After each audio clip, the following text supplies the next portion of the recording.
తెలి కన్నులని తేటలే గదవే వెలయగ విభునికి వెన్నెలలు తెలి కన్నులని తేటలే గదవే వెలయగ విభునికి వెన్నెలలు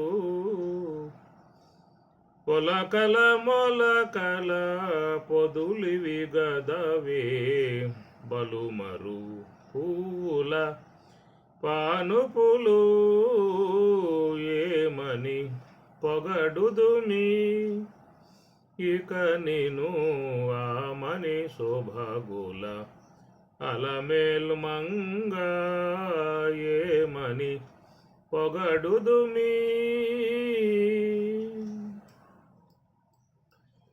తీయని నీ మోవి తేనెలే గదవే వియ్యపురమణుని విందులివి తీయని నీ మోవి తేనెలే గదవే వియ్యపురమణుని విందులివి మయ్యక మోసిన మొలక నవ్వుగదే నెయ్యపు కపురపు నెరిభాగాలు ఏమని పొగడుదుమి ఇక నేను ఆమని శోభగుల అలమేలు మంగ ఏమని పొగడుదుమి కైవసమగుని కౌగిలే కదవే శ్రీ వెంకటేశ్వరు సిరినగరు కైవసమగుని కౌగిలే కదవే శ్రీ వెంకటేశ్వరు సిరినగరు తావు కొన్న మీ తమకములే గదే కావించిన మీ కళ్యాణములు ఏమని పొగడుదుమి ఇక నేను ఆమని శోభగుల అలమేలు మంగ ఏమని పొగడుదుమి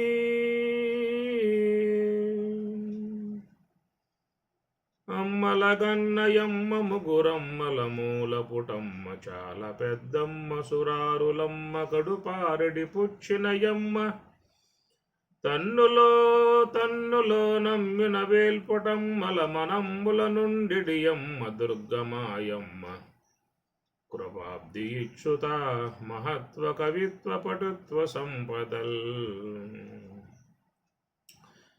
శారద నీరదేందు ఘనసార పటీరమరాల మల్లికాహార తుషారపేన రజతాచలకాశ పనీష కుందమందార సుధాపయోధి సితతామర సామర వాహిని శుభాకారత నొప్పు నిన్ను మదిగానగనెన్నడు గల్గు భారతీ శరన్నవరాత్రులు అమ్మవారి ఉత్సవాలు జగన్మాత సృష్టికర్తయై నమ జగద్దాత్రియై నమ విశ్వస్వరూపిణ్యై నమ విశ్వకారిణ్యై నమ విశ్వధారిణ్యై నమ. మరి అమ్మవారి అవతారాలుగా ఉన్నటువంటి విశేషాలను మహాత్ములందరూ కూడా కొనియాడుతూ ఉన్నటువంటి విధానము. అమ్మలగన్నయమ్మ ముగురమ్మల మూల పుటమ్మ చాలా పెద్దమ్మ. అమ్మవారి అవతారాలలో మరొకటి అన్నపూర్ణావతారం కూడా అమ్మవారిని సేవించే విధానం ఉంటుంది. మరి అన్నపూర్ణావతారముగా అమ్మవారిని శాకాంబరి అనేది కూడా చూస్తారు. శాకాంబరి అంటే అనేకటువంటి యొక్క విశ్వ పదార్థాలన్నీ కూడా అమ్మవారు జగన్మాత సమస్త మానవాళికి ఏవి కావాలో అప్పటికప్పుడు తాజాగా అమ్మవారు అందిస్తున్నటువంటి విధానం. సకల మానవులు చక్కగా వారి వారి స్థానములలో ఉండి జీవనం చేసుకుంటున్నారు అని చెప్పనంటే అన్నపూర్ణ అమ్మ అనుగ్రహం శాకాంబరిగా ఉండి సమస్త విశ్వ పదార్థాలని అందరికీ ఎప్పటికప్పుడు అందిస్తూ ఉన్నటువంటి విధానం. అన్నం బ్రహ్మేతి విజానాత్ అన్నాత్ ఏవ ఖలు ఇమాని భూతాని జాయంతే అన్నేన జాతాని జీవంతి అన్నం ప్రయంతి అభిషం విశంతీతి తద్బ్రహ్మ. అన్నం బ్రహ్మేతి విజానాత్, అన్నం పరబ్రహ్మ స్వరూపం అన్నారు. అన్నపూర్ణాదేవి అన్నపూర్ణమ్మ. కాబట్టి ఈ ప్రకారముగా అన్నం అనేటువంటి సకల జీవులకి ఆధారమై ఉన్నటువంటి విధానం కనుక అట్టి అన్నపూర్ణమ్మ వారిని ఎప్పుడూ కూడా మనం సేవిస్తూ ఉండాలి. సంపూర్ణమైనటువంటి విధానముగా మనకు అమ్మవారు ఏ లోటు లేకుండా ఎప్పటికప్పుడు ఆహారాన్ని సమకూరుస్తూ సకల జీవుల్ని కాపాడే విధానముగా ఉన్నటువంటిది. కాబట్టి జీవితానికి చాలా ముఖ్యమై ఉన్నటువంటి పదార్థం అన్నం. అన్నం లేకపోయిందా అంటే ఆ పూట ప్లీజ్ కూర్చునే అవకాశాలే లేవు. ఈ ప్రకారముగా మరి ఎన్ని రకాలు అందరికీ కూడా ఆరోగ్యవంతముగా ఉండేట్లుగా అమ్మవారు ఆహార పదార్థాలను అందిస్తూ ఉన్నది. దాన్ని మనం భక్తిభావంతో తీసుకోవాల్సి ఉంటుంది. అన్నం పరబ్రహ్మ స్వరూపం అని చెప్పి అన్నారు. కాబట్టి చాలామంది అన్నం పట్ల ఒక మంచి సద్భావన కలిగి ఆహారాన్ని మరి సాత్విక సంబంధమై ఉన్న ఆహారం, సాత్విక ఆహారము, న్యాయార్జిత ఆహారము, మితాహారము, హిత ఆహారము, దైవార్పిత ఆహారముగా చెప్తారు. అన్నం పరబ్రహ్మ స్వరూపం కనుక దానిని ఆర్జించే విధానములో కూడా న్యాయార్జితమై ఉన్న ఆహారము అన్నారు. అది మనస్సుకు మంచిగా సాత్వికాన్ని అందించేదిగా ఉంటుంది. కాబట్టి న్యాయార్జితమై ఉన్నటువంటి ఆహారమై ఉండాలన్నారు. రెండవది సాత్విక ఆహారము. సాత్విక ఆహారాన్ని ముఖ్యంగా తీసుకోవాల్సి ఉంటుంది. సాత్విక ఆహారం మనస్సును కూడా చక్కగా మరి పెంపొందింపజేస్తుంది. మనం తీసుకునేటువంటి యొక్క ఆహారంలో దాంట్లో శక్తి ఉంటుంది, గుణము ఉంటుంది. శక్తి అనేది దేహానికి ప్రసరిస్తే గుణము అనేటువంటిది మనస్సును ప్రవేశించేది. మనస్సును ప్రవేశించేటువంటి యొక్క అంశం గుణము. శక్తి శరీరానికి శక్తిని ప్రసాదించేటువంటి గుణం రెండు ఉంటాయి. కాబట్టి మనం తీసుకునేటువంటి యొక్క ఆహారం సాత్వికమై ఉన్నట్లయితే మనస్సు కూడా బాగా ఉండే అవకాశం ఉంటుంది. ముఖ్యంగా సాధకులుగా ఉన్నటువంటి వారు ఈ విషయం గమనించుకోవాల్సి ఉంటుంది. లోకములో వ్యవహారాలలో మునిగిపోయి రాజకీయ వ్యవహారాలు ఇతర వ్యవహారాల్లో మునిగినటువంటి వారు అనేక ఆహారాలు స్వీకరిస్తూ ఉంటారు. ముఖ్యంగా జ్ఞాన మార్గంలో పయనించేటువంటి వారు, సాధనా సంబంధమై ఉన్నటువంటి వారు సాత్విక ఆహారం తీసుకోవాలని చెప్పని భగవద్గీత బోధిస్తూ ఉన్నది. ఆయుస్సత్వబలారోగ్య సుఖ ప్రీతి వివర్ధనా రస్యాః స్నిగ్ధాః హృద్యాః ఆహార సాత్విక ప్రియాః. అది ఆహారము సాత్వికలై ఉన్నటువంటి వారికి ప్రియమై ఉండేటువంటి ఆహారము అన్నారు. కటు ఆమ్ల లవణాత్యుక్షణ రోచ విదాహినః ఆహారః రాజస ఇష్టాత్ దుఃఖశోక ఆమయ ప్రదాహ అని కూడా స్వామివారు చెప్పారు. ఏమి కటు ఆమ్ల లవణ అత్యుక్షణ తీక్షణ రోక్ష విదాహినః ఆహారః రాజస ఇష్ట. రజోగుణం కలిగి ఉన్నటువంటి వారు అలాంటి ఆహారాన్ని ఇష్టపడతారు అని చెప్పి అన్నాడు. దానివల్ల కొంత శరీరం కూడా దెబ్బతినే పరిస్థితి అనేటువంటిది ఉంటుంది. కాబట్టి సాధకులు అనేటువంటి వారు ముఖ్యంగా ఈ విషయం గమనించుకోవాల్సి ఉంటుంది. యాతయామం గతరసం పూతి పర్యుషితం శయతు ఉచ్ఛిష్టంచ అమేద్యం భోజనం తామస ప్రియం. తామసిక గుణం కలిగి ఉన్నటువంటి వారు ఇలాంటి ఆహారాన్ని ఇష్టపడేదిగా వాళ్ళు ఉంటారని చెప్పని మనకు భగవద్గీతలో స్వామివారు చెప్పే అంశము. ఎందుకంటే భగవద్గీత అనేటువంటిది యోగ శాస్త్రం. తత్వానుభవాన్ని పొందాలన్న అపేక్ష కలిగి ఉన్నటువంటి వారికి ప్రబోధించేది భగవద్గీత కాబట్టి భగవద్గీత అన్ని కోణాల నుంచి మరి విచారించి మనకు విషయాలు అందించే విధానం ఉంటుంది. ఇది సాధకులుగా ఉన్నటువంటి వారి విధానం కలిగి ఉన్న గ్రంథం భగవద్గీత యోగ శాస్త్రము. దాంట్లో ఆహార అంశాల గురించి స్వామివారు చెప్పేటువంటివి చాలా ఉపకరిస్తాయి సాధకులుగా ఉన్నటువంటి వారికి. ఈ 3 శ్లోకాలు ముఖ్యంగా అవగాహన చేసుకోవాల్సి ఉంటుంది. కాబట్టి ఆయుః సత్వ బల ఆరోగ్య సుఖ ప్రీతి వివర్ధనాః రస్యాః స్నిగ్ధాః స్థిరాః హృద్యాః ఆహారః సాత్విక ప్రియాః. చాలా ముఖ్యమై ఉన్నటువంటి యొక్క అంశం, సాధకులుగా ఉన్నటువంటి వారికి చాలా ముఖ్యమై ఉన్నటువంటి యొక్క అంశం ఇది. ఏమి అట్లాగా మరి న్యాయార్జితాహారము, దైవార్పిత ఆహారం అన్నారు. మనం స్వీకరించేటువంటి ఆహారం కూడా దైవభావంతో తీసుకోవాల్సి ఉంటుంది. ఇంట్లో మరి వంట చేసేటువంటి వారు కూడా దైవభావంతో వంట చేస్తే చాలా మంచిది. భగవన్నామాన్ని ఏదో ఒక మంత్రాన్ని జపించుకుంటూ నిర్మల మనస్కులై చేసేటువంటి వంట ఒక యజ్ఞ విధానముగా, యజ్ఞ ప్రసాదం అన్నటువంటి భావన. ఎందుకంటే గృహములో అందరూ కూడా భోంచేసే విధానం ఉంటుంది కాబట్టి ఒక దైవ భావనతో వంట చేయగలిగితే అది చక్కగా దైవ ప్రసాదముగా అయ్యే అవకాశం ఏర్పడుతుంది. అందువల్ల భుజించేవారు కూడా దైవ భావంతో భుజించుము. మాకు ఆశ్రమాలలో కూడా అన్నమంతా వడ్డించిన తర్వాత అందరూ కూడా మౌనముగా దైవ భావనతో భుజించవలయును అంటారు. మౌనముగా దైవ భావనతో భుజించవలయును. అది కుటుంబాలలో రావాలి. అనేక మాటలు పెట్టుకుంటారు. భోంచేసేటప్పుడే తీరుబాటు, పగలంతా ఎటో పోతారు.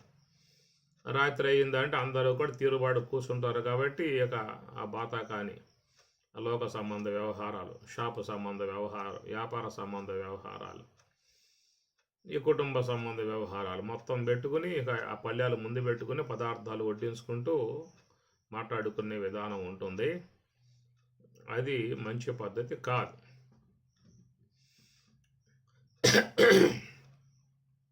కనీసం ఆ సమయంలోనైనా అందరూ భగవద్భావనతో భుజించాలి. దైవార్పితం చేసి భగవద్భావంతో భుజించాలి. సమిష్టిగా ఉంటారు కాబట్టి అక్కడన్నా కాస్త దైవ ధ్యానం, దైవ స్మరణ, మౌనముగా ఏం మాట్లాడకుండా భుజించాల్సి ఉంటుంది. కనుక చాలామంది గమనిస్తూ ఉంటాం, మరి భోంచేస్తూ ఉంటారు, మాట్లాడుతూ ఉంటారు. అది మంచి పద్ధతి కాదు. కాబట్టి ఆహారం లోనికి పోతూ ఉన్నప్పుడు మౌనం పాటించాలి. ఎందుకంటే ఒకే ఒక్క ద్వారం రెండుగా చీలి ఉంది. లోపల స్వరపేటిక, శ్వాసకోశము, అన్నవాహిక రెండు కూడా కంఠం యొక్క భాగములో చేరి ఉన్నటువంటి 2 మార్గాలు. ఒకే ద్వారం నోరు. కంఠం కాడి నుంచి 2 ద్వారాలు ఉన్నాయి. ఒకటేమో శ్వాసకోశంలో పోయే ద్వారం, మరొకటేమో అన్నవాహికలోకి పోయే ద్వారం. ఆ రెండింటికి మధ్యలో స్వామివారు బిరడ మూత అనేది పెట్టేశాడు. గాలి పీలుస్తూ ఉన్నప్పుడు అది ఈ వైపు ఇక్కడ మూత తెరుచుకుని ఆ వైపు పోతుంది. భోంచేస్తూ ఉన్నప్పుడు ఆ శ్వాసకోశం యొక్క దాన్ని మూతేసి ఉంటుంది. అది అన్నవాహికలో ఆ పదార్థం పోతుంది. కాబట్టి మాటల సందర్భాలు కలిగి ఉన్నటువంటి వాళ్ళకి ఏమాత్రం ఆ యొక్క శ్వాసకోశంలో ఒక అన్నమెతుకులు పోయాయా అంటే ప్రమాదం వచ్చి పడే అవకాశం ఉంటుంది. వీళ్ళేమడికి భగవంతుడు అక్కడ కూర్చున్నాడు, ఆ మెతుకులు లోనకు పోకుండా కొట్టేస్తాడు అమ్మటే. ఒకవేళ పొరబోయిందని చెప్పని అంటారు కదా, పొరబోయింది అని చెప్పని అంటారు. ఎందుకంటే అయ్యే కొన్ని మెతుకులు ఆ శ్వాసకోశంలో పోవటానికి గల విధానం రావటంతో అక్కడ పరమాత్మ వారిని రక్షించటానికి పైకి కొట్టేశాడు. ఇది మరి మౌనంగా భుజించటం చాలా మంచిది. న్యాయార్జిత ఆహారము, సాత్విక ఆహారం, ముఖ్యంగా సాధకులై ఉన్నటువంటి వారు సాత్విక ఆహారాన్ని స్వీకరించినందువల్ల శరీరము ఆరోగ్యంగా ఉంటుంది, మనస్సు కూడా ప్రశాంతంగా ఉంటుంది. ఈ 2 గమనించుకోవాలి.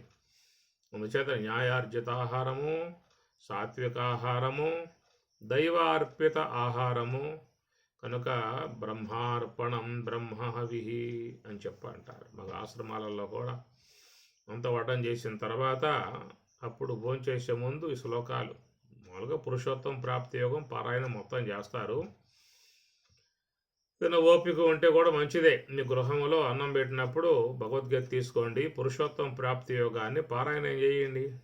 కంఠస్థం అయిపోతుంది. రోజు భోంచేసే సందర్భంలో పురుషోత్తం ప్రాప్తి యోగంలో అది చాలా మంచి అధ్యాయం కాబట్టి 20 శ్లోకాలు. పదార్థాలు వడ్డించే లోపల మీకు ఆ భగవద్గీత పారాయణం పూర్తవుతుంది. అమ్మగారికి కూడా కాస్త అవకాశం ఉండాలిగా. ఆమె ఏదో శ్రమ చేసి మన కోసంగా సిద్ధం చేస్తారు పదార్థాలు. అవన్నీ డైనింగ్ టేబుల్ మీద పెడతారు. పెట్టినప్పుడు ఆమె గారు ఒక్కొక్కటే మంచిగా వడ్డిస్తూ ఉంటూ ఉంది. దాన్ని గమనించుకోండి. ఎందుకంటే శ్రమతో చేసిన పని, వంట చేయటం సామాన్య విషయం కాదు. చేసే వాళ్ళకి అర్థమవుతుంది అది. ఆ ప్రకారంగా ఆమె ఎంతో మరి ప్రేమతో చేసినట్టు పదార్థాన్ని అన్నీ కూడా పల్లెరంలో విస్తరణలో వడ్డించేదాకా కాస్త ఆగాలి. పల్లెంలో పడిందా నోట్లో పోయిందా? పల్లెంలో పడటమే ఆలస్యం నోట్లోకి వెళ్ళిపోతుంది. ఇది మంచి పద్ధతి కాదు. పశువులు గడ్డేస్తే ఎమ్మడి తినేస్తూ ఉంటాయి. అవేమి గీతా శ్లోకాలను చదవదు, దానికి ఏం రాదు. ఇతర జీవులు కూడా పదార్థం వేయగా తినేస్తాయి. పశువులే కాదు, ఏ జీవికైనా అట్లా పడటంతోనే ఎమ్మటే నోట్లోకి వెళ్ళిపోతాయి అన్నమాట. సరే, ఆ జీవులకి ఎందుకంటే ఆ సంస్కారం లేని జీవులు కాబట్టి అట్లా ప్రవర్తించే విధానం ఉంటుంది. మరి మానవుడు కాస్త ఆగాలి, వడ్డించిన దాకా మొత్తం కూర్చోవాలి. అది ఆశ్రమాలలో నేర్పే పద్ధతులు. ఈ ప్రకారంగా వడ్డన చేస్తూ ఉన్నప్పుడు మాకు అక్కడ పురుషోత్తం ప్రాప్తం చదివే వాళ్ళు మొత్తం 20 శ్లోకాలు. ఓం శ్రీకృష్ణ పరబ్రహ్మణే నమః. శ్రీమద్భగవద్గీత అధ పంచదశోధ్యాయ పురుషోత్తమ ప్రాప్తి యోగ.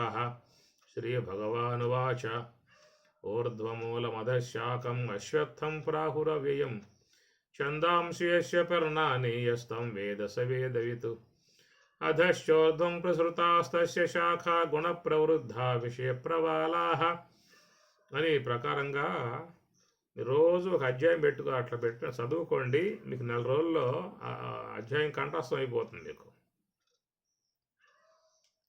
ఆ ప్రకారంగా మధ్యాహ్న సమయంలో పురుషోత్తమ ప్రాప్తి యోగం పారాయణం చేసేవాళ్ళం. రాత్రి భోజనంలో అక్కడ భక్తి యోగాన్ని పారాయణం చేసేవాళ్ళు. భక్తి యోగం కూడా 20 శ్లోకాలు, ఇది 20 శ్లోకాలే. కొద్ది రోజులు ఈ అలవాటు పెట్టుకోండి, మీకు అధ్యాయాలు మొత్తం కంఠస్థం అయిపోతాయి. ఓ 4 రోజులు పురుషోత్తం ప్రాప్తి యోగం, ఓ 4 రోజులు భక్తి యోగ పారాయణం, 4 రోజులు 13వ అధ్యాయం క్షేత్రశబ్దజ్ఞ భాగయోగం. ఇట్లా మీరు ఒక 4 రోజులు చొప్పున ఒక్కొక్క అధ్యాయం పెట్టుకుని మీరు భోజనం చేయటానికి ముందుగా దాన్ని పారాయణం చేయండి. ఎందుకంటే తీరుబాటుగా ఉండే సమయం అది. మిగతా సమయాలలో పరుగులు ఉరుకులు ఏం ఆగే అవకాశాలు లేవు, తేరిపార చూసే అవకాశాలు ఉండవు, పరుగులుగా ఉంటాయి. కాబట్టి మరి ఆ భోజనం అనేటువంటి సందర్భంలో కాస్త సీమితంగా, పరుగులు లేకుండా ఫోన్లు కట్టి పారేసి ఇలా సైలెంట్లో పెట్టి పక్కన పెట్టేసి ఒక్క అధ్యాయం పారాయణం చేయండి. ఆ వడ్డించే లోపల అవి ఎంతో శ్రమపడి ఆయన గారికి బాగా ఉండాలి, ఆరోగ్యంగా ఉండాలి, మంచిగా ఆయన ప్రీతిగా స్వీకరించాలి అన్నటువంటి భావన ఆ సతీమణికి ఉంటుంది. ఆ ఉన్న విధానంలో పతిదేవుడు కూడా కొంచెం అది దైవభావంతో ఆయన తీసుకోవాల్సి ఉంటుంది. కనుక వడ్డించే లోపల మీకు ఒక అధ్యాయం పూర్తి అయిపోతుంది. ఈ అలవాటు మీరు పెట్టుకోండి, రేపటి నుంచి పెట్టుకోండి, ఈ పూట నుంచి పెట్టుకోండి. ఒక అధ్యాయం తీసుకోండి. ఆ 4 రోజుల కాలం పాటు దాన్ని చదవండి. ఒక 5 నిమిషాల్లో అయిపోతుంది. మీకు ఆ శ్లోకాలు మొత్తం కంఠస్థం అయిపోతాయి. ఇట్లా మేము అట్లా పారాయణం చేయబట్టే శ్లోకాలు మొత్తం కంఠస్థం అయ్యాయి. రోజు ఉదయం పూట ఒక అధ్యాయం పారాయణం చేస్తాం కాబట్టి కంఠస్థం అయిపోతాయి.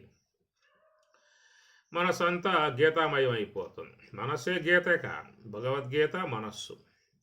కనుక మనస్సు గీతా పుస్తకం.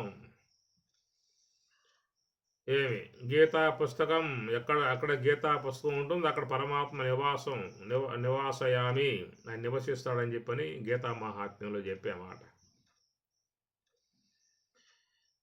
కాబట్టి ఎత్ర గీతా విచారస్య పఠనం పాఠనం శృతం తత్రాహం నిశ్చితం పృథివీ నివసామి సదైవహి. స్వామి చెప్పిన మాట. ఎత్ర గీతా విచారస్య పఠనం పాఠనం శృతం, పఠనం చదువుతారు, పాఠనం చదివిస్తారు, శృతం వింటారు. తత్రాహం నిశ్చితం పృథివీ, ఓ పృథివీ దేవత నివసామి, అక్కడ నేను తప్పనిసరిగా ఉంటాను. స్వామి చెప్పిన మాట. కాబట్టి విష్ణుదేవుడు చెప్పాడు ఈ మాట. దాని యందు ఉన్న విశ్వాసంతో మీరు ఒక అధ్యాయాన్ని భోజనానికి ముందు అలవాటుగా పెట్టుకోండి. దానివల్ల శ్లోకాలు వస్తాయి. ఓ పవిత్ర భావనతో భోజనం చేసినటువంటి వాళ్ళం అవుతాం. దానివల్ల వండినటువంటి వాళ్ళకు కూడా ఆ పుణ్యం వాళ్ళకు కూడా వస్తుంది. ఇంత శ్రమ చేసి ఎన్ని పదార్థాలు చేయటం అంటే చాలా పెద్ద పనితో కూడిన వ్యవహారం కాబట్టి ఆ పుణ్యం వాళ్ళకు కూడా వస్తుంది. ఇలాంటి అలవాటు కొంతమంది అందరూ కూడా చేసుకోవాల్సి ఉంటుంది కనుక ఆ ప్రకారముగా మరి ఆ భోజనం యొక్క సందర్భములో మరి ఇలాంటి ఈ శ్లోకాలు, భగవద్గీత సంబంధ శ్లోకాలు పఠించే అలవాటు ఒకటి పెట్టుకోవాలి. దీంట్లో శుభకార్యం వస్తుంది. అమ్మాయి పెళ్ళి, అబ్బాయి పెళ్ళి, ఇంకేదన్నా శ్రీమంతం, ఇలాంటివి ఎన్నో గృహస్థులకు వచ్చే కార్యక్రమాలకు బంధువుల్ని పిలుస్తారు, చుట్టాలను పిలుస్తారు, ఇంకా అనేక మందిని పిలుస్తారు. ఒక అలవాటు పెట్టాలి. మనం కూడా భోజనం చేయడానికి ముందు ఒక అధ్యాయం భగవద్గీత చదివే అలవాటు పెట్టుకున్నట్లయితే వడ్డించే వాళ్ళు కూడా సావకాశంగా వడ్డించే అవకాశం ఏర్పడుతుంది. ఏవైతే పదార్థాలు చేశామో ఆ పదార్థాలు మొత్తం వడ్డించిన తర్వాత అప్పుడు ఈ బ్రహ్మార్పణం బ్రహ్మావిహి బ్రహ్మాగ్నో బ్రహ్మణాహుతం ఆ శ్లోకం చెప్పించండి. చేతిలో కాస్త నీరు పోసి ఆ ప్రకారం శ్లోకం చెప్పిన తర్వాత మూడు సార్లు ఆ చుట్టూ ఆ చెయ్యిని తిప్పి ఆ తీర్థాన్ని స్వీకరించాలి. ఇది ఒక మంచి అలవాటు, మంచి పద్ధతి. అలాంటి సంస్కారవంతమై ఉన్నటువంటి అలవాట్లు మన హైందవ సంస్కృతిలో పూర్వకాలంలో ఉన్నాయి. ఈ మధ్యకాలంలో లేటెస్ట్ అంత ఫ్యాషన్లు పెరిగిపోయి అవన్నీ కూడా పోయే విధానము అయిపోయింది. కాబట్టి మరి ఇది మా గృహం యొక్క ఆచారం అండి. కాబట్టి మీరు అప్పుడే తినమాకండి. మేము శ్లోకాలు చెప్తాం. మా స్వరాజ్య ఆశ్రమం మాది. మా స్వామివారు చెప్పారు, లక్ష్మయ్య గారు అని చెప్పి ఆ ప్రకారంగా ఇప్పుడు క్రైస్తవులు చూడండి, వాళ్ళు ఎమ్మటే తినేవారు, ఏదైతే ప్రార్థనలు ఉంటాయి వాళ్ళకు కూడా. అట్లా ఇస్లామిక్ వాళ్ళు కూడా ఆ ఖురాన్ సంబంధ ప్రార్థనలు కొన్ని ఉంటాయి. అవి అయిన తర్వాతే వాళ్ళు హిందూ ఆరగించే విధానం ఉంటుంది. అట్లా మన సంస్కృతి విధానంలో కూడా ఆగండి, భగవద్గీత పారాయణం చేయాలి, ఒక అధ్యాయం అయిన తర్వాత మీరు భోజనం చేసుకోవాల్సి ఉంటుంది అని ఈ ప్రకారంగా ఈ శుభకార్యాన్ని వాళ్ళు తలబెట్టారు. ఆ శుభకార్యానికి అందరూ కూడా మరి బంధువులంతా వచ్చారు కాబట్టి ఆ పెట్టేటువంటి ప్రసాదం భగవదర్పితంగా పెట్టినట్లయితే ఆ వధూవరులకు కూడా శుభం కలిగే అవకాశము ఏర్పడుతుంది. అలాంటి అలవాట్లు చేసుకోవాల్సి ఉంటుంది. దాంతోపాటు గృహములో రోజువారీగా ఒక అధ్యాయాన్ని భోజనానికి ముందు పారాయణంగా పెట్టుకుంటే మీకు 4 రోజుల్లో ఆ అధ్యాయం అనేది శుద్ధంగా వచ్చేస్తుంది. ఒకవేళ మీకు శ్లోకాలు రావు, మాకు ఇబ్బంది పడుతున్నాము, దాంట్లో తప్పులు పోతాయేమో, ఒత్తులు గిత్తులు అన్ని దాంట్లో ఉంటాయి అని అనుకున్నట్లయితే 18 అధ్యాయాలు కూడా నేను భగవద్గీత పారాయణం చేశాను, యూట్యూబ్లో ఉన్నాయి.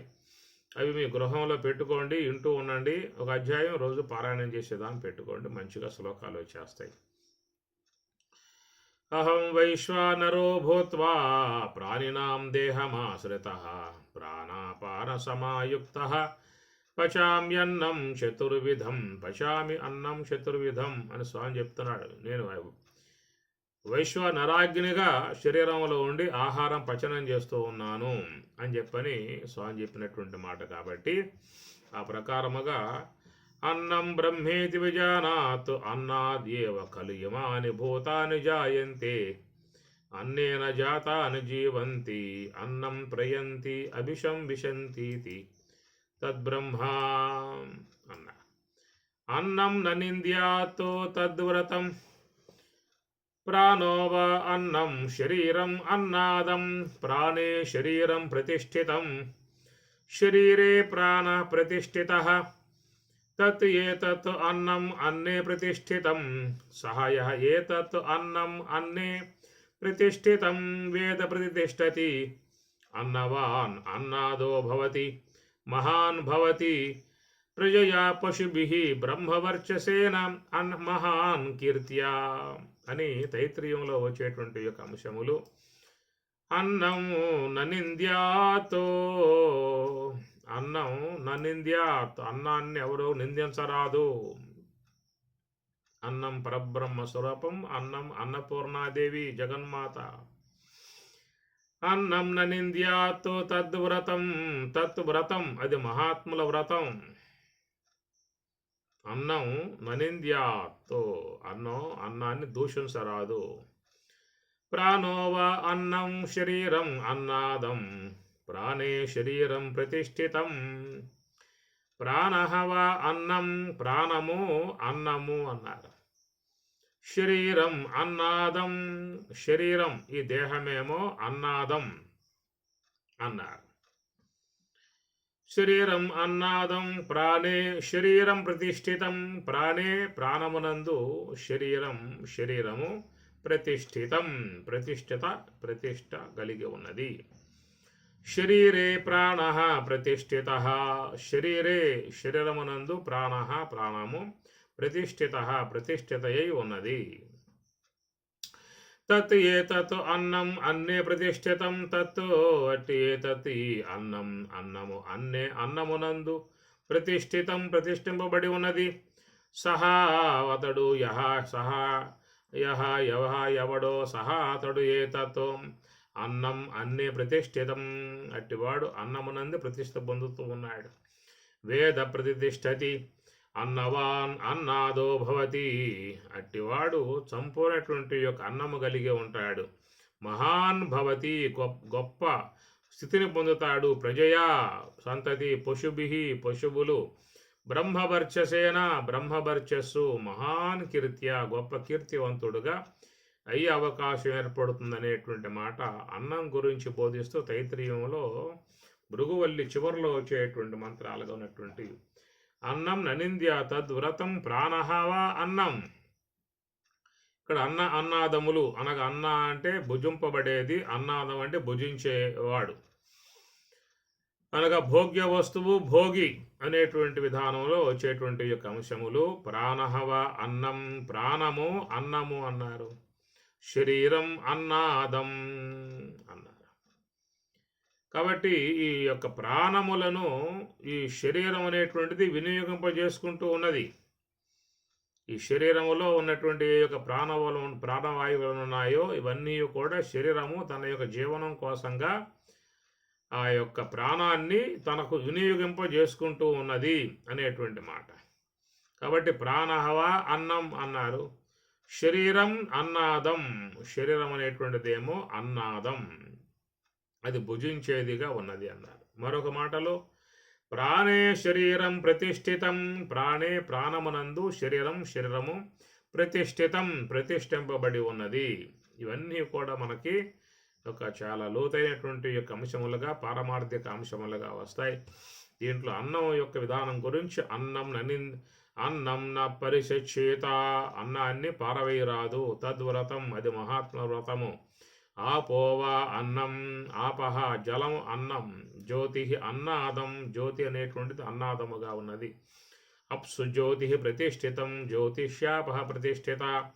తత్ ఏతత్ అన్నం అన్నే ప్రతిష్ఠితం సహాయ ఏతత్ అన్నే ప్రతిష్ఠితం వేద ప్రతిష్టతి. అన్నవాన్ అన్నాదో భవతి మహాన్ భవతి ప్రజయా పశుభిః బ్రహ్మవర్చసేన మహాన్ కీర్త్యా. అన్నం బహు కురువీత, అన్నమును చాలా చక్కగా స్వీకరింపుము. తద్వ్రతం అది మహాత్మ వ్రతము. ఇట్లాగా మనకి అన్నాన్ని గురించి తైత్రీయంలో చాలా మంచిగా ఇచ్చినటువంటి మంత్ర భాగాలు ఉన్నాయి. అవన్నీ కొంచెం పారమార్థిక అంశాలను సూచించేటువంటివిగా ఉన్నటువంటివి. వాటిని సావకాశముగా విచారించుకోగలిగితే చాలా విషయాలు తెలియబడేటువంటి అవకాశం అనేటువంటిది ఉంటుంది.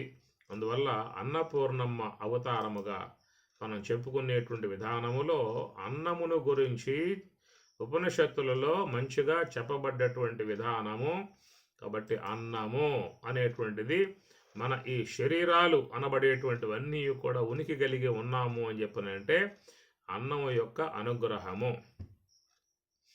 ఎక్కడో అవ్యక్తముగా సూక్ష్మదేహముతో ఎక్కడెక్కడో సంచరించేటువంటి ఏ యొక్క జీవుడు ఉన్నాడో అటు ఆ జీవుడు ఇప్పుడు ఉనికి కలిగి ఈ లోకంలో ఒక ఆకారం కలిగి 10 మందితో అనుబంధము కలిగి చక్కగా మాట్లాడుకుంటూ వాళ్ళతో సంభాషించుకుంటూ వాళ్ళను దర్శించుకుంటూ వాళ్ళతో కలిసిమెలిసి వ్యవహరించుకుంటూ ఈ ప్రకారంగా మనం ఈ ఉనికి కలిగి విశ్వంలో ఒకరినొకరు చూసుకుంటూ మరి ఈ అనుబంధములు కలిగి ఉన్నటువంటి దాని కారణం ఏంటంటే అన్నము. ఆ అన్నమే ఈ ఆకారంగా అయ్యింది. దీన్ని అన్నమయ కోశము అన్నారు. స్థూల దేహాన్ని అన్నమయ కోశము అంటారు. కాబట్టి అన్నం అనేటువంటిది అమ్మవారు అనేక రూపాలుగా ఈ విశ్వంలో ఉన్నటువంటి ఏవైతే ఆకారాలు ఉన్నాయో అవన్నీ కూడా అన్నపూర్ణం. పూర్ణ అంటే సంపూర్ణముగా, పరిపూర్ణముగా ఆమెయే ఈ ఆకారములుగా విశ్వములో భాషిస్తూ ఉన్నది. ఒకవేళ అన్నం గనక లేకపోయిందా అంటే ఉన్నాడు, జీవుడు ఉన్నాడు. ఆ జీవుడితో సూక్ష్మదేహం ఉంటుంది. ఈ ప్రకారంగా విశ్వంలో ఎన్నో జీవులు ఉన్నాయి. అవి ఎట్లా అంటే సూక్ష్మదేహం మాత్రమే ఉన్నాయి. వాటికి జీవుడు సంబంధమై ఉన్న ఇంద్రియాత్మక సూక్ష్మదేహం. కాబట్టి ఈ సూక్ష్మదేహములుగా ఉన్నటువంటి జీవులు విశ్వంలో ఎన్ని ఉంటాయి? పార్థివ దేహం లేకుండా కొన్ని కోటాను కోట్ల జీవులు ఉన్నాయి. కాబట్టి వాటికి ఉనికి లేదు, అవ్యక్తంగా ఉన్నాయి. ఎక్కడెక్కడ ఉన్నాయో, ఏ గాల్లో కలిసి ఉన్నాయో, ఏ వినువీధిలో చేరి ఉన్నాయో, ఎటెటు పోతూ ఉన్నాయో, ఎక్కడెక్కడ పోతూ ఉన్నాయో. కాబట్టి వాడు నిలకడలేక మరి ఆ సంచరించేటువంటి యొక్క విధానం ఉన్నటువంటి ఆ జీవులు శరీరం కోసంగా పరితపించేటువంటి విధానం కూడా లోన ఆ జీవులకి ఉన్నటువంటిదిగా మనం చెప్పుకోవాల్సి వస్తుంది. ఆకృతి లేకుండగా, ఒక ఉనికి లేకుండగా కేవలం ఆ జీవుడు సూక్ష్మదేహం మాత్రమే కలిగి ఈ విశ్వాంతరాలలో ఎక్కడెక్కడో గాలిలో వినువీధిలో సంచరించేటువంటి జీవులుగా మనం ఈనాడు ఈ యొక్క శరీరం ధరించక ముందు మన పరిస్థితి ఏమిటి? లేవా? ఉన్నాం. ఎలా ఉన్నాం? ఉనికి లేదు, ఆకారం లేదు. కానీ లోన ఉన్న జీవుడు సూక్ష్మదేహం ధరించుకొని తిరుగుతూ ఉన్నాడు, ఎటో తిరుగుతూ ఉన్నాడు. చనిపోయిన తర్వాత కొంతమంది మరి ఆ గాలి విధానంగా ఆవహించే విధానము అని మనం వింటూ ఉంటాం. ఆయన గాలి సోకింది అంటారు. పిచ్చి పిచ్చిగా మాట్లాడుతూ ఉన్నాడు, ఏవేవో వ్యవహారం చేస్తూ ఉన్నాడు, వేరే వేరే భాషల్లో మాట్లాడుతూ ఉన్నాడు. కొన్ని దర్గాలు కడగబోతే ఎక్కువ మంది ఆ ఊగిపోయే వాళ్ళే ఉంటారు. కొన్ని అమ్మవారి ఆలయాలకు పోతే అక్కడ ఈ విధంగా ఊగిపోయేటువంటి వాళ్ళు ఎక్కువ కనపడుతూ ఉంటారు. ఇదంతా కేవలం ఒక అభూత కల్పన అనేటువంటి వాళ్ళు ఉన్నారు. కానీ ఈ గాలి సోకి నానా యాతనలు పడుతున్నాము అనేటువంటిది కూడా ఉన్న విధానం. ఇవన్నీ ఉన్నాయా? అసలు వాస్తవమేనా? వాళ్ళు కేవలం ఏదన్నా వ్యాధులకు గురై ఆ విధంగా ఊగుతూ ఉన్నారా, లేక మనస్సు స్థిమితం తప్పి విధంగా ఊగుతూ ఉన్నారా అన్నటువంటి యొక్క విషయాలు కూడా మానవుని యందు సందిగ్ధముగా, సంశయాత్మకముగా ఉన్నటువంటి విధానములు. కాబట్టి ఈ కోణంలో చూసినట్లయితే ఎవరైతే మరి శరీరములను విసర్జించుకుని ఉంటారో అలాంటి వారు దేహం యొక్క దేహ పరితపనకై వేరే దేహాలలో ఏమైనా ప్రవేశిస్తూ ఉన్నారా? అది అవ్యక్తముగా జరుగుతున్నటువంటి యొక్క విధానము. కాబట్టి శరీరం లేకపోయినట్లయితే ఆ శరీరం కోసంగా పరితపించేటువంటి విధానం ఆ జీవుని యందనేటువంటిది ఒకవేళ ఉన్నట్లయితే మనం ఈ దేహంలోకి రాకముందు అలాంటి పరితపనే పొంది ఉండవచ్చు. ఆ తర్వాత ఈ శరీరం కాస్త పోయిన తర్వాత కూడా అదే పరితపన అనేటువంటిది వాటిలో ఏర్పడుతుందేమో. ఇవన్నీ అవ్యక్తముగా ఉన్నటువంటి యొక్క అంశములు. మనం గతంలో ఒక అంశం చెప్పుకున్నాం. ఈ దేహం పోగానే ఎమ్మటే ఇతడు ఉత్తమ లోకాలకు పోయాడు, స్వర్గస్థుడయ్యాడు అని చెప్పని అంటూ ఉంటాం. నాకు ఈ యొక్క దేహం ఉన్నంతలో నాకు ఎలాంటి యొక్క సాధన చేసే అవకాశం కుదరలేదు, తత్వశాస్త్రం అధ్యయనం చేసే అవకాశం కుదరలేదు. నా యొక్క జీవన విధానం అంతయు కూడా అనేక విషయాల్లో కట్టుబడి అనేక విషయాలకు లోనై నాకు తెలియకుండా గడిచిపోయింది సమయం. కాబట్టి నాకు ఈ జన్మకు ఆ ప్రాప్తం లేకుండా పోయింది. నేను మరలా ఎమ్మటే ఈ దేహం ధరించి వస్తాను, ఈ దేహం పోగానే మళ్ళీ దేహం ధరించి వస్తాను అన్నటువంటి యొక్క భావములు చాలామందిలో చోటు చేసుకుని ఉన్నాయి.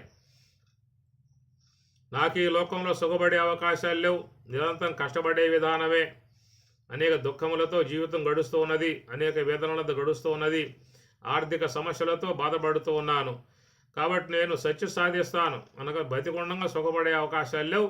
ఈ దేహం పోయిన తర్వాత ఉత్తమ లోకాలుగా పోతా కాబట్టి అట్టి ఉత్తమ లోకాలలో చక్కగా అక్కడ దివ్య భోగాలు ఉంటాయి కనుక తేతం భుక్త్వా స్వర్గలోకం విశాలం అనే మాటగా చెప్తున్న విధానం. కాబట్టి ఈ శరీరం పోగానే ఉత్తమ లోకాలలోనన్నా సుఖిస్తాను. నాకు ఈ దేహం వచ్చినంత మాత్రముతో నాకు ఇలాంటి సుఖాలు పొందే అవకాశం లేకుండా పోయింది, ఎలాంటి యొక్క భోగాలలో విహరించే అవకాశం లేకుండా పోయింది. నాకున్న పరిస్థితులు అలాంటివి, నాకున్న ఇబ్బందులు అలాంటివి, నాకున్న సమస్యలు అలాంటివి, చుట్టుముట్టే సమస్యలన్నీ కూడా కనుక నా జీవితానికి సుఖమే లేదు. అయితే దేహం పోయిన తర్వాత చక్కగా స్వర్గలోకాదులలో మహాత్ములు చెబుతూ ఉన్నారు కాబట్టి దేహం పోయే స్వర్గలోకం వస్తుందని చెప్పని ఆడకు పోయి భోగిస్తాను. హతో వా ప్రాప్స్యసే స్వర్గం జిత్వా వా భోక్షసే మహీం తస్మాద్ ఉత్తిష్ట కౌంతే యుద్ధాయ కృతమే. హతో వా ప్రాప్స్యసే స్వర్గం, ఒకవేళ చనిపోయావు అనుకో స్వర్గలోకానికి పోతావా, నీకే ఇబ్బంది లేదు, అక్కడ హాయిగా ఆనందంగా సుఖవంతంగా జీవించవచ్చు అన్నటువంటి యొక్క అంశములు పురాణాలలో వీటిల్లో ఉన్నాయి. కాబట్టి చాలామందిలో ఏర్పడి ఉన్నటువంటి ఆలోచన ఏంటంటే నాకు అన్నంత వరకు ఏ సుఖాలు పొందే అవకాశాలు లేవు, నాకు అన్ని కష్టాలే దేవుడు ఇచ్చాడు, కాబట్టి జీవితానికి ఇంతే, ఇక ఇంతే తప్ప మరొక మార్గమే లేదేక. చనిపోయాక అంటున్నారు కాబట్టి అక్కడ పోయి ఆ సుఖాలేదో అక్కడ పొందుతాను, ఇక్కడైతే ఏమి లేవు, అవకాశాలు లేవు, ఏ స్కోపులు లేవు కనుక దేహం పోయిన తర్వాత ఆ స్వర్గాదులు ఏవైతే ఉన్నాయో అక్కడ సుఖిస్తాను అనేటువంటి ఒక ఆలోచన అపేక్ష వ్యక్తిలో ఉంటుంది. లేదా ఈ దేహం కాస్త పోయిన తర్వాత రాబోయేది మళ్ళీ ఏమంటే దేహం వస్తుంది కాబట్టి అక్కడన్నా చనిపోయిన తర్వాత అక్కడన్నా మరు జన్మ పొందైనప్పుడు అక్కడన్నా సుఖిస్తాను అనేటువంటి ఒక ఊహలు సాధారణంగా వ్యక్తులలో చోటు చేసుకుని ఉన్నటువంటి విధానం. ఈ శరీరం పోయిన తర్వాత ఎమ్మటే దేహం రావటము అనేటువంటి యొక్క విషయాల మీద చాలా లోతైనటువంటి యొక్క అంశాలు ఉన్నాయి. ఎమ్మటే దేహం రావాలని చెప్పనంటేది మరి ఆ విధి విధానాలు లోపల చాలా చేరి ఉన్నటువంటి విధానము. మళ్ళా ఎప్పుడు వస్తాడో ఏ విధంగా వస్తాడో చెప్పే అవకాశం లేదు. గతంలో వైజ్ఞానికంగా మనకి అప్పట్లో ఒక అతను పొద్దుటూరు నుంచే వచ్చినటువంటి, ఆయన పేరు మర్చిపోయాను, ఆయన కూడా చెప్పిన అంశాన్ని తర్వాత చూస్తే నెట్లో కూడా అలాంటి అంశమే ఉంది. ఒకవేళ ఆయన కూడా అది చూసే చెప్పాడేమో అనుకుంటున్నాను. వైజ్ఞానికంగా చేరి ఉన్నటువంటి సైన్స్ రూపంగా చేరి ఉన్నటువంటి యొక్క అంశము. మాతృగర్భములో ప్రవేశించేటువంటి యొక్క జీవకణం 30 కోట్ల కణాలతో ప్రయాణం చేస్తే ఆ 30 కోట్ల కణాలలో ఒక్కడు మాత్రమే గర్భకోశంలో ప్రవేశిస్తూ ఉన్నాడు, వాడే విశ్వంలోకి ఆకారం ధరించి వస్తూ ఉన్నాడు అనేటువంటిది వైజ్ఞానికంగా చెబుతున్నటువంటి యొక్క అంశము. ఆ రూపకంగా చూసినట్లయితే నీకు ఏ స్కోపు లేదు కనుక చాలా ప్రయాసతో విశ్వంలోకి రావాల్సినటువంటి యొక్క అంశమే దాన్ని బట్టి అర్థమవుతుంది. ఇట్లా పోయానా అట్లా వచ్చానా అనేటువంటిది. ఏమి ఈ ద్వారం గుండగా పోయానా ఆ ద్వారం గుండా వచ్చానా, ఈ ద్వారం గుండా పోవటం సులభమే, ఆ ద్వారం నుంచి రావటం అక్కడ నీకు ఎన్నో కోట్ల జీవులు నీకు పోటీ పడి ఉన్నటువంటివి. దానికి వైజ్ఞానికంగా చెప్పేటువంటి మాట 30 కోట్ల కణాలు పురుషుని నుంచి వెలువడితే దాని నుంచి ప్రయాణం చేసి ఆ యొక్క అండాన్ని చేరటానికి ఏ ఒక్కటో ప్రవేశిస్తుంది. మిగతా వాళ్ళందరూ కూడా వెనుదిరిగిపోవాల్సిందే. వాళ్ళు మళ్ళా ఆ యొక్క జీవకణాలు నీటిలో కలిసి నీటి నుంచి సస్యముల్లోకి వచ్చి సస్యముల నుంచి జీవి గర్భంలో ప్రవేశించి అక్కడ మళ్ళీ వీర్యకణంగా తయారై అక్కడి నుంచి మొత్తం కలిసి మళ్ళా తిరిగి ప్రయాణం చేసినట్లయితే ఆ ప్రయాణం చేసిన విధానములో కూడా ఆడ వైకుంఠ ద్వారం తెరవబడి ఉండాలి. తెరవబడి ఉంటేనే అది మాసానికి ఒకసారి మాత్రమే వైకుంఠ ద్వారం తెరుచుకుని ఉంటుంది. ఈ లోపల ప్రవేశించేటువంటి యొక్క కణజాలాలు కేవలం అక్కడికి పోయి రావటమే తప్ప ద్వారం మూయబడి ఉంటుంది కాబట్టి తిరిగి రావడం తప్ప వాళ్ళకి లోనకు పోయే అవకాశాలు మాత్రం లేవు. ఈ ప్రకారంగా గనక చూసినట్లయితే ఆ సూక్ష్మముగా ఉన్నటువంటి యొక్క అంశములు చూసినట్లయితే లోన ఉన్నటువంటి యొక్క పరిస్థితులు చాలా దారుణంగా చేరి ఉన్నటువంటివిగా అర్థమవుతుంది. ఇది వైజ్ఞానిక కోణములో చేరి ఉన్నటువంటి అంశము. అందుచేత ఈ పార్థివ దేహమగు అన్నమయ కోశమును పొందటము అని చెప్పనంటే దాని వెనకాల ఉన్నటువంటి విషయము చాలా క్లిష్ట పరిస్థితిగా చేరి ఉన్నటువంటిది. కాబట్టి వచ్చినటువంటి యొక్క శరీరాన్ని ఎంత నిర్లక్ష్యముగా దాన్ని గడిపేస్తున్నారో, ఎంత నిర్లిప్తముగా దాన్ని పోగొట్టుకుంటూ ఉన్నారో లెక్కలేని విధానముగా చాలామంది తన యొక్క జీవనాన్ని శరీరాన్ని తృణప్రాయంగా ఇలువ రహితముగా జీవించేసి పోతున్నటువంటి విధానం. అది రావటానికి ముందు ఉన్నటువంటి విషయం తెలిస్తే మాత్రం ఎవరు కూడా మరి వచ్చిన జీవితాన్ని వృధాగా పోవటానికి ఇష్టపడరు. సద్వినియోగముగా భగవత్ సేవలో, భగవద్ ధ్యానములో, భగవద్ జపములో, యోగ సాధనలో నిరంతరంగా వాళ్ళు మరి ఆ కాలాన్ని మంచిగా వినియోగింపజేసుకుంటారు. దైవ కృపకు, స్వామివారి కృపకు పాత్రులుగా జీవనం చేసే అవకాశం ఏర్పడుతుంది. కాబట్టి ఈ జీవన పరమార్థాన్ని గ్రహించుకోవాల్సినటువంటి యొక్క అంశము. అందుచేత అన్నం అనేటువంటిది ఈ శరీరం కాబట్టి అన్నమయ కోశము అన్నారు. అన్నపూర్ణాదేవి అంటే అమ్మవారు ఈ విశ్వంలో ఎన్ని శరీరాలు ఉన్నాయో అన్ని శరీరాలు ఆమె. పూర్ణము అంటే సాకార ఆకారములు కలిగి ఉన్నటువంటి అన్ని శరీరాలు ఆమెయే. లోన ఉన్నటువంటి చేతనం ఈశ్వరుడు అని విశ్వేశ్వరుడు, శాసకుడు ఈశ్వరుడు. లోపల ఉన్నటువంటి విధానము బయట ఏ శరీరములైతే ఉన్నాయో ఇవన్నీ కూడా అన్నమయము, అన్నమయ కోశము అని చెప్పని అన్నారు.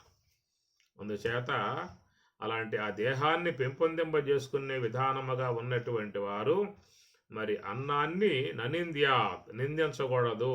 అన్నం పరబ్రహ్మ స్వరూపం అనే భావనగా వాళ్ళు స్వీకరించేటువంటి యొక్క అంశములు, వాట్లను అందరూ కూడా గమనించుకోవాల్సినటువంటి యొక్క విషయాలని సూక్ష్మంగా దర్శించుకోవాల్సి ఉంటుంది.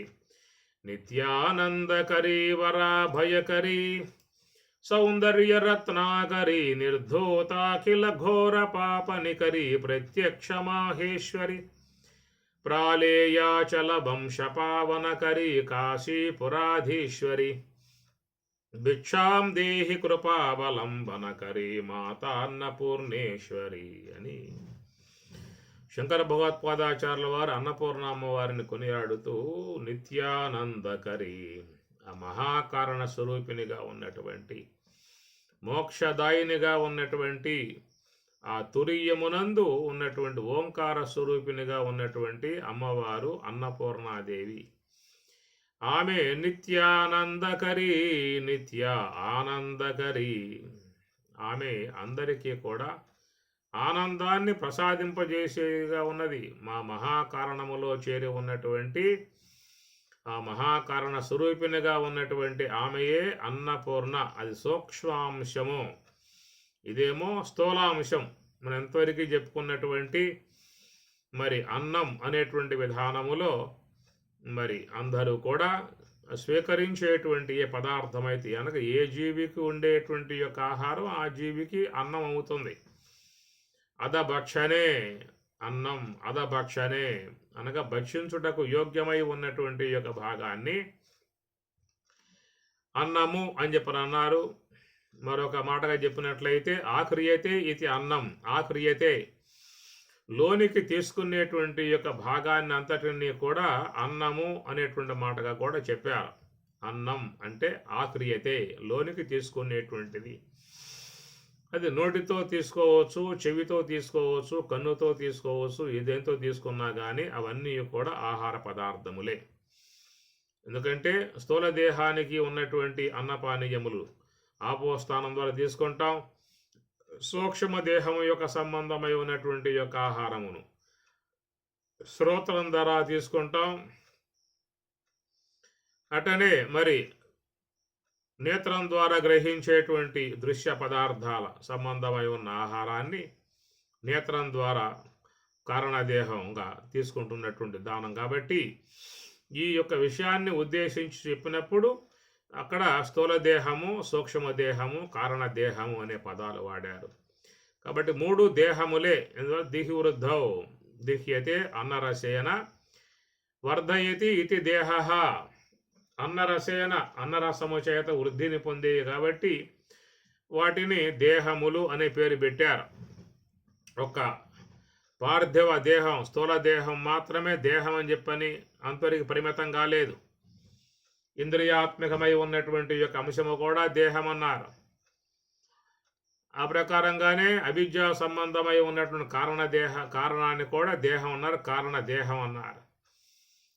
ఇందువల్ల దేహం అన్నాము అంటే అన్నరసేన వర్ధయతి ఇది దేహ.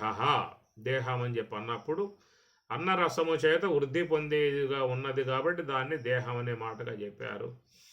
కాబట్టి స్థూల దేహానికి అన్నపానీయములు ఏ విధముగా ఆహారమై ఉన్నాయో ఆ ప్రకారంగా చెవి అనేటువంటిది నోరుగాగా దాని ద్వారా స్వీకరించేటువంటి ఈ పదార్థములు అనబడేటువంటివి సూక్ష్మదేహానికి ఆహారముగా చేరుతూ ఆ సూక్ష్మదేహం ఆ ప్రకారంగా పెరుగుతూ ఉన్నదనేటువంటి మాట. అట్లనే ఈ దృశ్యములు అనబడేటువంటివన్నీ కూడా మరి కారణదేహానికి ఆహారం అవుతూ ఉన్నాయి. అంటే ఆ పదార్థాలు ప్రవేశించడానికి ద్వారం నోరు ఏదని చెప్పనంటే నేత్రములు. నేత్రం అనేటువంటి ద్వారముకుండగా పోయినటువంటి ఆ పదార్థములు, దృశ్య పదార్థములు కారణదేహాన్ని తీసుకుని అది పెరుగుతూ ఉన్నది అనే కోణములో మరి ఈ మూడు కూడా దేహములు అనే పదం వాడారు. స్థూల దేహం, సూక్ష్మ దేహం, కారణ దేహం అనేటువంటి మాట. దేహం అనే పదం వాడటంగా అర్థం ఏంటంటే అది వృద్ధి చెందుతూ ఉన్నాయి. కాబట్టి ఈ విషయంలో కొంచెం అందరూ కూడా గమనికగలిగి ఉండాలి. స్థూల దేహానికి ఇచ్చేటువంటి యొక్క ఆహారము కొంత అవగాహన కలిగి ఉండాలి. సూక్ష్మ దేహానికి ఇచ్చేటువంటి యొక్క ఆహార విషయంలో కూడా కొంత గమనిక కలిగి ఉండాలి. కారణ దేహానికి అందించేటువంటి యొక్క ఆహారం కూడా అవగాహన కలిగి ఉండాలి. కాబట్టి చాలామంది ఈ విషయాలలో అవగాహన లేక, తెలిసినతనం లేక ఎట్లా పడితే అట్లాగా ఈ మూడు దేహాలు పెంపొందింపజేసుకుంటూ ఉన్నారు. ఎట్లా పడితే అట్లాగా తిని పారేసి స్థూల దేహంలో ఆహార పదార్థాలు పడేయటం కారణముగా అనేకమైనటువంటి యొక్క రుగ్మతలకు లోనై ఎంతమంది ఈనాడు నానా అవస్థలు పడతా ఉన్నారు. కారణం ఏంటి? ఈ పదార్థాలు లోనకపోయాయి. లోనికి పోయిన పదార్థం అది తన ప్రభావం చూపుతుంది. కాబట్టి ఈనాడు చూసినట్లయితే ఆ శరీరానికి అందించేటువంటి యొక్క ఆహార పానీయములు మరి అనేకమైనటువంటి యొక్క వ్యాధులకు లోనై అందరూ కూడా ఆసుపత్రుల చుట్టూ తిరుగుతూనే ఉన్నారు. లైన్ ఏ ఆసుపత్రికి పోయినా పెద్ద తిరుమల కొండ కన్నా క్యూ తక్కువ ఉంటుందేమో కానీ ఆసుపత్రుల్లో క్యూ ముందుగానే బుకింగ్ చేసుకోవాలి, టికెట్ బుకింగ్ చేసుకోవాలి. ఎట్లా తిరుమల కొండకు పోయేవాళ్ళు టికెట్ బుకింగ్ చేసుకోవాలో అట్లా ఆసుపత్రికి పోయేవాళ్ళు కూడా ముందుగా టికెట్ బుకింగ్ చేసుకునే విధానం అంతా కూడా వచ్చేసింది ఇప్పుడు. కారణం ఏంటయ్యా అని చెప్పనంటే విచక్షణారహితముగా ఇది వేయవచ్చా వేయకూడదా అన్నటువంటి జ్ఞానం లేని విధానములో స్థూల దేహానికి అందించేటువంటి ఆహార పదార్థాలు అనేక అనర్థకాలకు దోవదీసి ఇబ్బంది పడుతున్నటువంటి పరిస్థితి. మరి అవయవములు సహితం కూడా మొత్తం పాడైపోతున్నాయి. లివర్లు పాడవుతున్నాయి, కిడ్నీలు పాడైపోతూ ఉన్నాయి, హార్ట్ పాడైపోతున్న హార్ట్ అటాకులు వస్తూ ఉన్నాయి. కారణం ఏంటంటే మరి లోనికి పంపించేటువంటి యొక్క ఆహార విషయాలలో జాగ్రత్తలు లేకపోవడం కారణముగా అనే మాట. కానీ ఏది పడితే అది స్థూల దేహంలోకి పోవటం వల్ల అనేక రుగ్మతలకు లోనై ఎట్లా బాధపడే పరిస్థితి ఏర్పడతా ఉన్నదో, అట్లాగే సూక్ష్మ దేహంలోకి పోయేటువంటివి కూడా విచక్షణారహితముగా అనేకమైనటువంటి యొక్క శబ్దాల రూపముగా ఆ సంస్కారాలని లోనకి పంపిస్తూ ఉన్నాం. దానివల్ల ఆ సూక్ష్మదేహం కూడా అలాంటి రుగ్మతలకు లోనై శాంతి సుఖము లేకుండా, నిశ్చలత్వము లేకుండా, మరి ఎంతోమంది మానసిక ఒత్తిళ్లతో స్థిమితం లేకుండా, నిలకడ లేకుండా జీవిస్తున్నటువంటి జీవన విధానం మనం చూస్తూ ఉన్నామంటే సూక్ష్మదేహానికి పెట్టే ఆహారాలు కూడా సరిగ్గా లేకపోవడం కారణమే. స్థూల దేహం ఏ ప్రకారంగా రుగ్మతలకు లోనై ఎప్పుడు కూడా ఆసుపత్రులకు పోయే విధానాలకు పెట్టుకుంటూ ఉన్నారో, రోజు ఇన్ని బిళ్ళలు, కొంతమంది అయితే సాయంత్రం భోంచేశారా, నైట్కి భోంచేశారా అంటే మొత్తం 5, 6, 10 బిళ్ళల దాకా చేతిలో రకరకాల బిళ్ళలు, ఒకటి బులుగు, ఒకటి నలుపు, ఒకటి ఎరుపు, ఒకటి తెలుపు, వాళ్ళు కూడా రకరకాలుగా పెట్టారు. ఒకే రకమైతే మింగటం కష్టం కాబట్టి ఎట్లయితే అమ్మగారు ఆహార పదార్థాలు చేసినప్పుడు తినేటువంటి యొక్క వానికి కూడా కొంచెం సంతోషం కలగటానికి కూర అని, చారు అని, రసము అని, పప్పు అని, ఆపడాలని, వడియాలని రకరకాలుగా ఉన్నప్పుడు తినేందుకు యోగ్యతగా ఉంటుంది. ఆ ప్రకారంగా బిళ్ళలు మింగే విషయంలో కూడా కనీసం 5, 6, 10 చేతిలో వచ్చి పడతాయి. మరి అవన్నీ మింగాలని ఒకే రకంగా ఉంటే ఇష్టపడదు మనస్సు. రకరకాలుగా ఎరుపుగా, తెలుపుగా, నలుపుగా, బులుగుగా, ఆకుపచ్చ రంగులో ఉన్నాయనుకోండి, అది సంతోషంగా లోనపడేసే అవకాశం ఉంటుంది. ఎందుకు ఇన్ని మాత్రలు? ఒకటి బీపీకి, ఒక షుగర్కి, ఒక నిద్ర పట్టడానికి, పొద్దున్న లేవటానికి, ఇది మోషన్ కావటానికి ఇన్ని బిళ్ళలు లోనకు పోవాల్సిన పరిస్థితులు ఎందుకు వస్తున్నాయి అంటే మనం స్వీకరించే ఆహార పానీయాలు సరిగ్గా లేవు కాబట్టి. అట్లా స్థూల దేహాన్ని పాడు చేస్తున్నాం, సూక్ష్మ దేహాన్ని కూడా సరిగ్గా లేకుండా చేసే విధానం చేస్తూ ఉన్నాం. అట్లనే కారణదేహం, అది కూడా దేహము అనే పదం వాడారు. దానికి కూడా ఏమిటాయంటే దృశ్యములు అనేటువంటి ఆహారంగా అది స్వీకరిస్తూ ఉన్నది. ఆ పెట్టే దృశ్యములు కూడా సాత్విక సంబంధమై ఉన్న దృశ్యాలైతే తీసుకునే సూక్ష్మదేహం, కారణదేహం కూడా మంచిగా నిద్రపోయి సుఖనిద్ర వచ్చే అవకాశం, అసలు సుఖనిద్రలో ఆత్మతో ఆనందించే అవకాశం ఏర్పడుతుంది. కాబట్టి ఈ ప్రకారముగా లోకంలో మానవులకు ఉన్నటువంటి దేహములు అనబడేటువంటివి ఈ 3 శరీరాలు అనేటువంటి చెప్పారు. కాబట్టి ఒకవేళ స్థూల దేహానికి ఏదన్నా పెట్టి నానా రకాలు పెట్టి ఆరోగ్యాలు పాడు చేసుకొని ఒకవేళ దేహం ఊడిపోయినా లోన ఉన్నటువంటి సూక్ష్మ దేహం ప్రమాద స్థాయిలో పడే అవకాశం ఏర్పడుతుంది. ఆ సూక్ష్మ దేహంలో ప్రవేశించే పదార్థములుగా ఉన్నటువంటివన్నీ కూడా అవి అట్లాగే ఉంటాయి. కాబట్టి స్థూల దేహంలో ఉన్న పదార్థాలు పోతాయి. 6 గంటలు అయ్యిందా అంటే జీర్ణం అవుతాయి, పోతాయి, అంతేక ఏదన్నా కాస్త అన్నశేషం మిగిలి స్థూల దేహాన్ని పెంపొందింపజేసుకున్నా అది కూడా శ్వాస ఆగగానే ఈ దేహం కాస్త పోతుంది, మట్టిలో మట్టి అయిపోతుంది, అగ్ని పాలైపోతుంది. ఈ స్థూల దేహ విషయం మాత్రం. కానీ లోన ఉన్న సూక్ష్మ దేహం అట్లాంటి పరిణామం కాదే.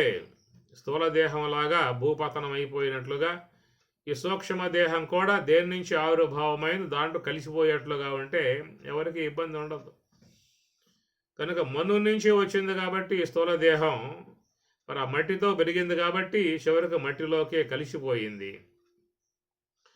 అట్లా ఆ సూక్ష్మదేహం అనేది కూడా ఒకవేళ ఆకాశాంశము నుండి ఒకవేళ వచ్చి ఉన్న విధానం కాబట్టి అది మరి ఆకాశంలో కలిసిపోయింది అనుకో, ఎవరికి బాధ లేదట. అనగా పృథివీ నుంచి వచ్చినటువంటి యొక్క స్థూల దేహం మట్టిలో కలిసిపోయినట్లుగా ఆకాశాంశములతో వచ్చినటువంటి యొక్క ఆ సూక్ష్మదేహం మరి ప్రాణం పోగానే ఆకాశాంశాలలో చేరిపోయే విధానంగా ఉన్నట్లయితే ఆ సూక్ష్మదేహంలో చేరి ఉన్నటువంటి కర్మవాసనలో కూడా దాంతోపాటు మొత్తం ఊడ్చుకుపోయి ఉండేవి అన్నమాట. కనుక మనకి కర్మవాసన అనుభవించాల్సిన పరిస్థితి ఉండేది కాదు. మరలా దేహం ధరించి ఆ దేహాలలో మన సుఖ దుఃఖాలుగా ఈ భవసాగరాల్లో ఇదే విధానాలుగా ఏవైతే ఉన్నాయో అలాంటి పరిణామాలు మనకి పోయి ఉండేవి. ఇది స్థూల దేహం మట్టిలో కలిసిపోయినట్లుగా ఈ సూక్ష్మదేహం కూడా దేని నుంచి వచ్చిందో దాంట్లో కలిసిపోయి ఉన్నట్లయితే ఇక ఎవరికి కూడా బాధ ఉండేది కాదు. కానీ ఆ సూక్ష్మదేహం అట్లాగా కాదే, అది నీతో పాటు శాశ్వతముగా ప్రయాణం చేసేందుకు సిద్ధంగా ఉన్నది. కనుక నిన్ను ఈడ్చుకుపోతుంది. ఆ కర్మానుగుణ్యముగా ఆ సూక్ష్మ దేహం నిన్ను ఈడ్చుకుపోతుంది. ఎట్లాకుపోతుందో చెప్పే విధానం లేదిక. ఎట్లయితే బతికున్నప్పుడు ఈ యొక్క ఇంద్రియాలు ఈ స్థూల దేహాన్ని ఏ ప్రకారంగా తన ఇష్టం వచ్చినట్టు ఈడ్చుకుపోయి ఆయా భోగ పదార్థాల్లో పడవేశాయో ఇంద్రియాలు, ఏది బతికున్నప్పుడు దేహం ధరించి ఉన్నప్పుడు ఇంద్రియాలు వాటికి ఏ యొక్క విషయాలు బాగా అపేక్ష కలిగి ఉన్నాయో అలాంటి ఆ విషయాల వైపుకి ఈ దేహాన్ని పరుగులు తీయించాయి, ఎక్కడెక్కడికో లాక్కుపోయాయి ఆ యొక్క ఇంద్రియాలు. కానీ ఈ దేహం పార్థివ దేహం మట్టిలో చేరిపోయిన తర్వాత మరి ఆ ప్రకారంగా మట్టిలో వచ్చిన దేహం కాబట్టి మట్టిలోకి వెళ్ళిపోయింది. అట్లనే సూక్ష్మ దేహం కూడా దేంట్లో నుంచి వచ్చిందో దాంట్లోకి వెళ్ళిపోయే పక్షంగా ఉన్నట్లయితే కూడా చాలా వరకు మనం నిబ్బరంగా ఉండే అవకాశం ఉండేది. ఎలాంటి కార్యములు చేయటానికి కూడా సంకోచించే విధానం కూడా అవసరం లేదు. ఆ కార్యం చేస్తూ ఉన్నానే రేపేమవుతుందో, ఈ కార్యం చేస్తూ ఉన్నానే రేపేమవుతుందో, ఆ పాపాలు చేస్తున్నానే రేపేమవుతుందో, నా పరిస్థితి ఏమవుతుందో, చనిపోయాక ఏమవుతుందో అన్న దిగుళ్ళు చాలా ఉన్నాయి. ఎందుకంటే సూక్ష్మ దేహం అనేటువంటి దాంట్లో ఈ కర్మ అంతా పోయి పడుతుంది అని చెప్పి అన్నారు కాబట్టి మరి ఆ సూక్ష్మ దేహం అనేటువంటిది ఆ యొక్క పార్థివ దేహం లాగా మట్టిలో నుంచి వచ్చిన దేహం మట్టిలోనే కలిసిపోయినట్లుగా మరి యొక్క సూక్ష్మ దేహం కూడా అది మట్టిలోంచి వచ్చిందా అంటే అది మట్టిలోంచి రాలేదు. కనుక ఆ సూక్ష్మ దేహం అనేది ఇతర అంశములతో చేరి ఉన్నది కాబట్టి ఆకాశ అంశంలో చేరి ఉంది కాబట్టి అలాగా వచ్చినటువంటి యొక్క సూక్ష్మ దేహం తిరిగి మరలా ఆ యొక్క ఆకాశాంశంలో చేరిపోవటమో లేదా వాయువాంశంలో చేరిపోవటమోగా ఉన్నట్లయితే చాలా వరకు మనందరం కూడా నిబ్బరంగా ఉండాల్సిన విధానం ఏర్పడి ఉండేది. కానీ ఆ ప్రకారంగా స్థూలదేహం మట్టిలో నుంచి వచ్చి మట్టిలో కలిసిపోయినట్లుగా సూక్ష్మదేహ విషయం మాత్రం వేరుగా ఉన్నది. అది కలిసిపాదు, అది వచ్చింది రావటం మాత్రం వచ్చింది. ఆకాశం 2 అయ్యాను, ఆకాశం యొక్క అర్ధభాగం 4 భాగములు అయ్యాను, మనస్సు బుద్ధి అహంకారం అయ్యాను. ఇట్లా సాత్విక అంశం 2 భాగములు అయ్యాను, అర్ధభాగం 5 భాగములుగా మారి జ్ఞానేంద్రియములుగా అయ్యాను, మిగతా అర్ధభాగం సాత్వికమే అంతఃకరణమయ్యను. రజోగుణం 2 భాగములయ్యను, అర్ధభాగం 5 భాగములై కర్మేంద్రియములయ్యను, మిగతా అర్ధభాగం ప్రాణం అయ్యను అని ఎట్లాగా మనకి సాంఖ్యదానాల్లో చెప్పుకొస్తున్నారు. కాబట్టి ఈ ప్రకారంగా ఏ సూక్ష్మదేహం అయితే దేని నుంచి ఆవిర్భావం అయ్యిందో, ఆవిర్భావం అనేది నిర్మాణాత్మిక అంశము చెప్పారు, కానీ దాని లయము అనేది మాత్రం అక్కడ సంకోచము ఉన్నది. లయ విషయం మాత్రం ఆడ ఆగిపోయారు, మాటలకి అందే అంశముగా లేదు. మొత్తానికి రావటం ఏదో వచ్చింది, ఆ తర్వాత పోవటం అనే విషయం కాడ మాత్రం సందిగ్ధత. ఎట్లయితే స్థూలదేహం రావటం అయితే వచ్చింది, అయితే ఆ యొక్క వచ్చిన స్థూలదేహం పోవటం అనేది కూడా ఆ ప్రకారంగానే ఉన్నది. రావటం ఏ ప్రకారంగా ఉందో పోవటం కూడా ఆ ప్రకారంగానే ఉన్నది. కనుక ఆ యొక్క స్థూలదేహం అనేటువంటి యొక్క వస్తువు అది మరి ఈ ప్రాణం వీడిన తర్వాత మళ్ళీ యథావిధిగా మట్టిలో కలిసిపోతుంది, ఆ ప్రకారంగా పోయింది. కానీ సూక్ష్మదేహం అనేటువంటిది విషయం మాత్రం దానికి భిన్నముగా ఉన్నది. కనుక సూక్ష్మదేహం మాత్రం జీవుణ్ణి అంటిపెట్టుకుని ఉంటుంది. అంటే ఆ సూక్ష్మదేహం యొక్క లోన కర్మవాసనలు కానీ మనస్సు కానీ ఏం చేస్తాయి అంటే ఇక అక్కడి నుంచి ఆ కర్మానుగుణ్యముగా మరి అది కర్మకు లోనై కర్మతాడు కట్టబడి ఎక్కడెక్కడికో లాగబడి ఆయా లోకాలకు పోయి అక్కడ నానా దుఃఖాలు అనుభవించే విధానముగా జీవుడు ఉన్నాడు. కాబట్టి కనుక ఆ జీవుడికి పట్టి ఉన్నటువంటి యొక్క సూక్ష్మదేహం ఒక పట్టాన వదిలేదిగా లేదు. జీవుణ్ణి ఆశ్రయించి ఉన్నటువంటి యొక్క ఈ పార్థివ దేహం మాత్రం ప్రారంధం అయిపోగానే కర్మ తీరిపోగానే ఎమ్మటి వదిలిపెట్టి నిర్దాక్షిణ్యంగా వెళ్ళిపోతుంది. అంతేక స్థూలదేహం వరికి మాత్రమే అలాంటి ఆ నియమం వహింపబడి ఉందే తప్ప సూక్ష్మదేహం యొక్క విషయంలో మాత్రం ఆ నియమం అక్కడ లేదు. అది జీవుణ్ణి పూర్తిగా అంటి పెట్టుకునే అది ఎప్పటికీ ఉండేటువంటిది సూక్ష్మదేహము. అటనే జీవుణ్ణి అంటి పెట్టుకునే ఎప్పటికీ ఉండేటువంటి విధానము కారణదేహము. కాబట్టి ప్రకారముగా ఆ రెండింటి విషయాలలో జాగృతి వహించాల్సిన ఆవశ్యకత ఉన్నది. అది కాబట్టి స్థూల దేహం అనేటువంటిది ఏంటంటే అది మళ్ళా మట్టి నుంచి వచ్చిన పదార్థం మట్టిలోకే చేరిపోయే అంశం కలిగి ఉన్నది. కాబట్టి ఒకంత స్థూల దేహం యొక్క విషయంలో అజాగ్రత్తలు వహించినా కానీ రాబో కాలంలో దానివల్ల దుఃఖపడే పరిస్థితి లేదు, అది వెళ్ళిపోతుంది. కాబట్టి కానీ సూక్ష్మ దేహాన్ని పెంపొందింపజేసుకునే విషయంలో అది ఆ ప్రకారంగా అది పోయేటువంటి యొక్క అంశముగా లేదు. జీవుణ్ణి వదిలి ఆ సూక్ష్మ దేహం పోయే అంశముగా లేదు. కాబట్టి స్థూల దేహానికి సూక్ష్మ దేహానికి ఉన్నటువంటి యొక్క తేడా స్థూల దేహానికి రెండు దేహాలే, స్థూల దేహం సూక్ష్మ దేహం. గోళకాత్మిక స్థూల దేహం, ఇంద్రియాత్మిక సూక్ష్మ దేహం, రెండు దేహములే వృద్ధి పొందేవిగా చెప్పిన విధానములో మరి ఆ స్థూల దేహం అనేటువంటి విషయం మాత్రమే పూర్తిగా విముక్తుడవుతున్నాడు స్థూల దేహము నుండి. ఆ అసువులు బాపగానే ఆ స్థూల దేహం నుండి పూర్తి విముక్తుడవుతూ ఉన్నాడు. కానీ ఆ సూక్ష్మ దేహ విషయంలో మాత్రం విముక్తుడు అనేటువంటి మాట వర్తింపబడటం లేదు. అందువల్ల ఆ సూక్ష్మ దేహం మాత్రం ఆయన వెంబటే ప్రయాణం చేసేదిగా ఉన్నది. కాబట్టి ఈ ప్రకారముగా మరి ఆ సూక్ష్మ దేహం యొక్క విధానములో మరి ఇలాంటి విషయాలు తీసుకునే విధానంలో జాగృతి అనేటువంటిది ముఖ్యంగా ఉండాలి. అందువల్ల చాలామందికి ఏంటంటే ఈ స్థూల దేహము అనబడేటువంటి అంశం కనబడుతుంది. కాబట్టి అది నేను అనేటువంటి ఉనికి దాని యందు ఆపాదింపబడింది కనుక దాని యొక్క బాబోగులు, దాని యొక్క మంచిగా ఉండే విధానాలు అంతవరకు ఆలోచిస్తూ ఉన్నారు.